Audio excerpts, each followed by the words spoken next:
Welcome to वैभव के अनुभव। तो आज मैं जहाँ आपको लेके जाने वाला हूँ वो जगह मेरे लिए और मेरी पूरी फैमिली के लिए बहुत ही ज़्यादा इम्पोर्टेंट है, क्योंकि यहाँ पर मेरे बचपन से लेकर आज तक की हर एक चीज़ जुड़ी हुई है। तो चलिए आपको आज ले चलते हैं माँ भुवनेश्वरी मंदिर और बताते हैं आपको, क्योंकि अभी नवरात्रों का टाइम है, कि वहाँ पर नवरात्र कैसे मनाए जाते हैं और कैसा है माँ भुवनेश्वरी का भव्य मंदिर। ये यहाँ पर हमारे मंदिर का गेट सिद्धपीठ श्री भुवनेश्वरी, और जो ये दूसरा गेट देख पा रहे हैं आप, ये है विद्यालय का गेट, ब्रिगेडियर विद्याधर जुएल संस्कृत विद्यालय भुवनेश्वरी। तो मंदिर के प्रवेश के लिए हमारा ये गेट है और चलते हैं। और ये वाला रास्ता जाता है सीधे स्कूल के लिए। यहाँ पे जैसे कि आप देख पा रहे हैं बिल्कुल बागवानी लगी हुई है और चारों ओर हमारे चीड़ के पेड़। चलिए चलते हैं मंदिर की ओर। तो सामान्यतः मंदिरों में जो प्रवेश द्वार होता है उसका मुख आगे की ओर होता है गेट की तरह, लेकिन यहाँ पर आप देख पा रहे हैं ये विपरीत दिशा में यहाँ पर मंदिर का द्वार है, मुख्य प्रवेश द्वार।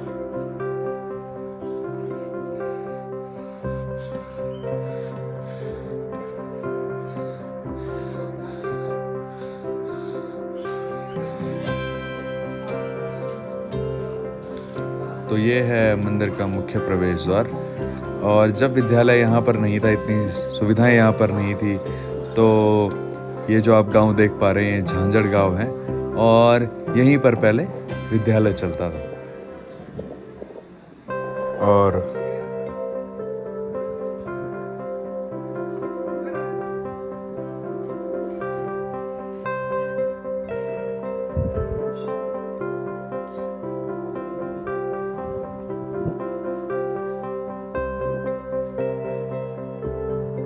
और साथ ही साथ हमारा श्री राम दरबार और शिव परिवार भी यहीं पर स्थापित है। जैसा कि आप देख पाएंगे यहाँ पर श्री राम, श्री लक्ष्मण और माता सीता की मूर्ति, उनके साथ हनुमान जी, श्री कृष्ण और राधा जी की मूर्ति, हमारी गौरा देवी की मूर्ति और साथ ही साथ हमारे शिव जी का परिवार पूरा।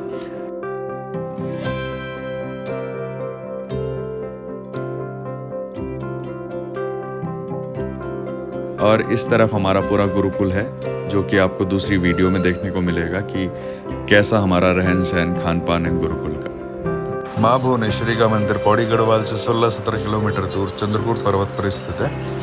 और मान्यता है कि जब सती के विरह में शिवजी व्याकुल थे, तो क्योंकि शिवजी वायु के देवता हैं, तो सारे संसार में वायु कम होने लगी, तो देवताओं ने यहाँ पर आकर महामाया की प्रार्थना की और महामाया ने शिव जी को स्वस्थ कर दिया। शिव जी ने प्रसन्न होकर इस स्थान को 2 वर दिए।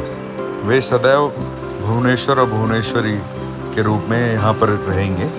और दूसरा वर कि किसी अन्य तीर्थ स्थल पर जो फल हमें 3 साल तप करने के बाद मिलेगा, अगर वही तप पूरी निष्ठापूर्वक साधना से यहाँ पर किया जाए तो वही फल 3 दिन में प्राप्त हो जाएगा। तो चलिए आपको दिखाते हैं नवरात्रों में माँ भुवनेश्वरी में पूरी दिनचर्या।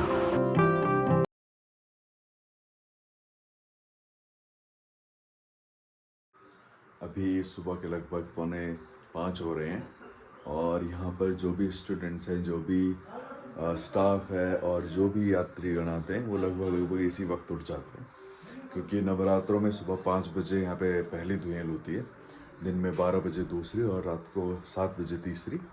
तो चलिए सबसे पहले चलते हैं धुएल की ओर।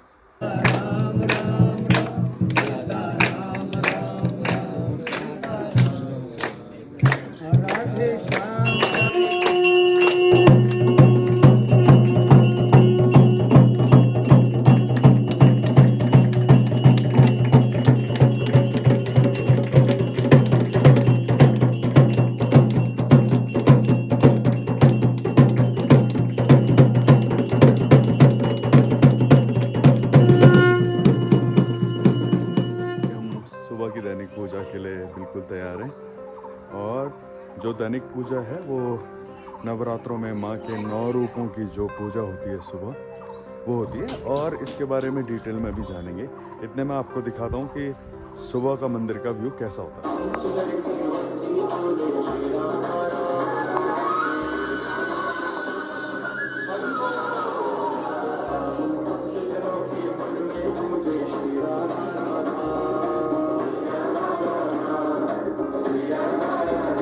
अभी यहाँ पर जो भी दैनिक पूजा होती है और नवरात्रों के समय में जो भी यहाँ पर दिनचर्या होती है वो जानेंगे। और जो भी तीनों वक्त की धुएल मैंने बताई थी कि सुबह 5 बजे, दिन में 12 बजे और शाम 7 बजे वो होती है, वो जानेंगे। और वो जानेंगे हम मेरे पिताश्री से जो इस विद्यालय के प्रधानाचार्य हैं सन कब से 1993 से। तो चलिए जानते हैं। तो जो भी दैनिक पूजा होती है यहाँ पर उसमें क्या क्या होता है? दैनिक पूजा में विशेषकर सबसे पहले गणेश जी की पूजा, उसके बाद कलश पूजा, षोडश मातृका, नवग्रह, और उसके बाद राजसोपचार में भगवती भुवनेश्वरी की पूजा होती है जो बड़े विधि और विधान से होती है। उसके जो है अंग पूजा के साथ भगवती का पूजन अर्चन होता है।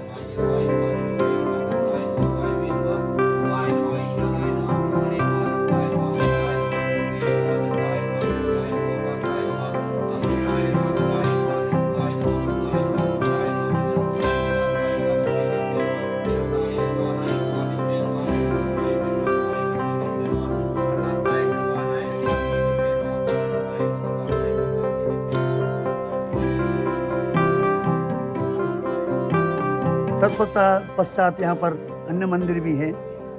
काली की पूजा, भैरवनाथ जी की पूजा, उसके बाद राम दरबार, शिव परिवार और राधा श्याम की यहाँ पर मूर्ति है, उनकी पूजा होती है। पूजा होने के बाद फिर जो अनुष्ठान में व्यास, ब्राह्मण आदि होते हैं उनका वरण होता है।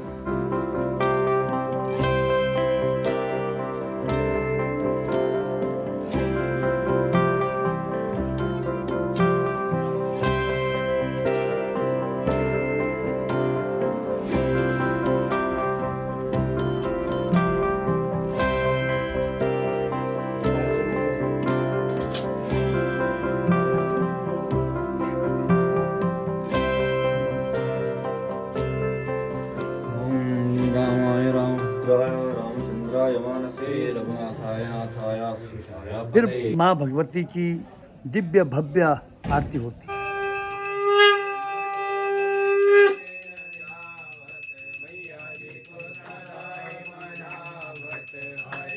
तो यहाँ पे जो भी गर्भगृह में पूजा करने वाले पुजारी जी हैं उनका थोड़ा अलग सा रीति रिवाज है, उनका थोड़ा अलग सा दिन भर की दिनचर्या थोड़ी अलग है। वो उसके बारे में अगर आप कुछ कहना चाहिए। हाँ, यहाँ पर थोड़ा उसका जो परंपरा है वो थोड़ा अलग से है। जैसे कि अमावस्या के दिन जो पुजारी होता है वो क्षौरक्रम करता है, सिर के पूरे बाल उसको देने होते हैं। उसके बाद देवप्रयाग में गंगा स्नान करने के बाद यहाँ आते हैं और अमावस्या को रात यानी प्रतिपदा के नवरात्रि के पहले ही दिन सुबह 4 बजे नीचे जो आदि पुजारी जहाँ जिस स्थान ग्राम भवन में जिस स्थान से आए हैं वहाँ पर जाते हैं। वहाँ पर पूजा अर्चन और पूर्व के जो पितर के रूप में पुजारी हैं उनका स्मरण करके फिर मंदिर में आते हैं। और पुजारी जी जो है वो किसी उनके स्पर्श नहीं होगा, एक समय का भोजन करेंगे। अंदर गर्भगृह में सिले हुए कपड़े पहन के नहीं जाएंगे। और उसके बाद भी जो माँ की पिंडी है, जो लुंग है, माँ तो लुंग है, उस पर त्वचा का स्पर्श वो नहीं करते हैं। आचमनी से जो चांदी की और सोने की आचमनी होती है उससे ही जो माँ का पूजन द्रव्य होता है वो माँ को अर्पण होता है। और वो इसलिए है कि उसका जो शक्तित्व है, उसका जो देवत्व है भगवती का, वो बिल्कुल यथावत बना रहे। तो इसके लिए बहुत ही पवित्रता से, बहुत ही नियम पूर्वक पुजारी को इन 9 दिनों में रहना होता है। और पुजारी के हाथ से बनाई हुई दुनाली जो है वो माँ को भोग लगती है। बाकी बाहर का कोई भी भोग वो अंदर नहीं जाता, केवल मेवा और फल जो है वो अंदर जाते हैं।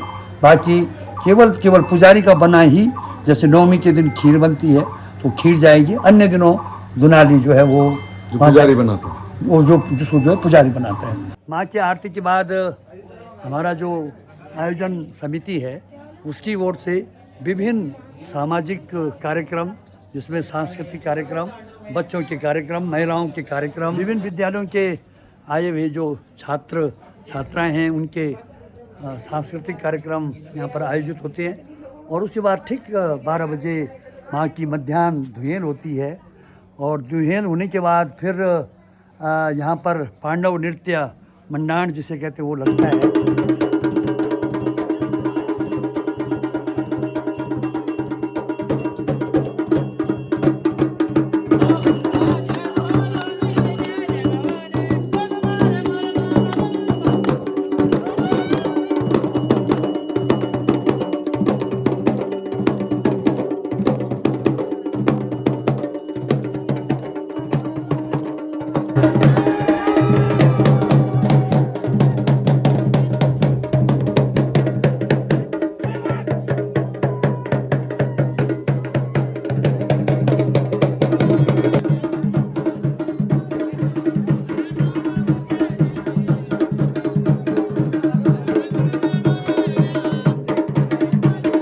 तो क्योंकि आज अष्टमी है तो मंडाण के बाद कन्याओं को भोग लगाया जाता है, देवी के 9 रूपों को, और साथ ही साथ बाकी श्रद्धालुगण और भक्तजन भी अपना दोपहर का खाना करते हैं।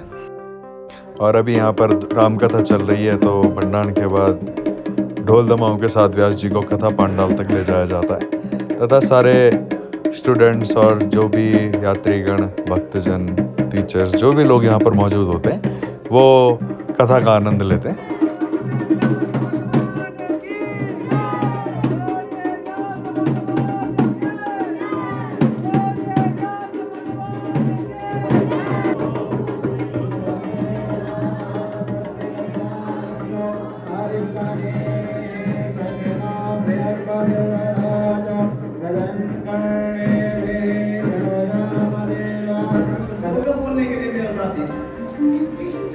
अब अचानक उसने सोचा कि यार अब मेरी कट ही गई है तो अब ये चिल्लाती जाएगा, ये देखो भगवान से बात करते थे, हमारी भगवान जी से बात हो रही, हमारे दर्शन हो रहे, कितने सुंदर लग रहे भगवान हैं। तो किसने कहा सच में भगवान दिखाई दे रहे हैं, तो इसने बोला कि हमारी तो कट ही गई है ना, तो हम सच बता के हमारा फायदा क्या है। तो अगर झूठ बोलोगे तो एक आध और बताएंगे हमारे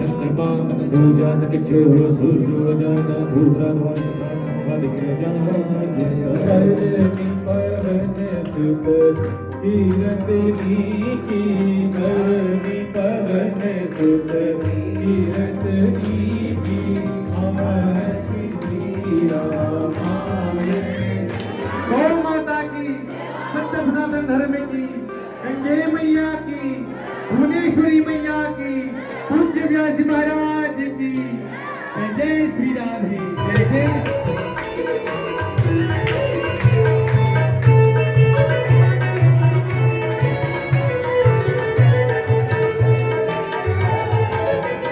और ये होता है लगभग 3-3:30 बजे के आसपास तक। कथा के बाद आरती होती है और भजन चलते हैं थोड़ी देर। उसके बाद सब लोग अपना जलपान करते हैं और उसके बाद बच्चे अपनी क्रीड़ा कार्यों में लग जाते हैं और बागवानी में लग जाते हैं। और उसके बाद होती है हमारी शाम की धुएल। चलिए आपको ले चलते हैं शाम की धुएल में।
तो इस मंडाने के बाद फिर रात की आरती होती है और उसके बाद सब लोग एक साथ भोजन ग्रहण करते हैं और सोते हैं। धन्यवाद ये वीडियो आखिर तक देखने के लिए। और यह थी हमारी भुवनेश्वरी मंदिर की नवरात्रों की दिनचर्या।